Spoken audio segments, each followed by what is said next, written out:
So ரொம்ப ரொம்ப சந்தோஷம். Vijay Viswa is doing a great job. எனக்கு அவங்க ஒரு கிரேட் டேலண்ட், கிரேட் ஆக்டர் விட ஒரு சோஷியல் ஆக்டிவிஸ்டாக தெரியும். அவங்க யாருக்குமே பிரச்சனை இருந்ததுன்னா ஃபஸ்ட்டு போயிட்டு அவங்களுக்கு உதவி பண்ணுவாங்க. நிறைய யங் ஆக்டர்ஸ்க்கு வந்து நாங்கள் மட்டும் ஜெயிச்சா போதும், இப்போ இருக்க நிறைய சூப்பர் ஸ்டார்ஸுமே அப்படி அவங்க பற்றி மட்டும் தான் அவங்க நினைப்பாங்க.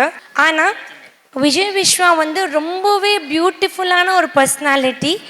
நான் மட்டும் இல்லை, மற்றவங்களும் வாழ்க்கையில் ஜெயிக்கணும், அவங்க பண்ணுற விஷயங்களை வந்து டேலண்ட்டை வந்து நான் ரெக்கக்னைஸ் பண்ணால் அவங்களுக்கு இன்னமும் நிறைய பிளாட்ஃபார்ம்ஸ் வந்து நான் செட் பண்ணி கொடுக்கணும்.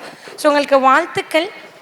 ஐ am wishing all the very best to VV Entertainments. இன்னும் நீங்கள் நிறைய இதே மாதிரி சக்ஸஸ்ஃபுல்லான மீனிங்ஃபுல்லான ஈவெண்ட்ஸ் பண்ணணும். இந்த மாதிரி நிறைய டேலண்ட்ஸ் வந்து நீங்கள் முன்னாடி எடுத்து வரணும். So Vijay, all the best.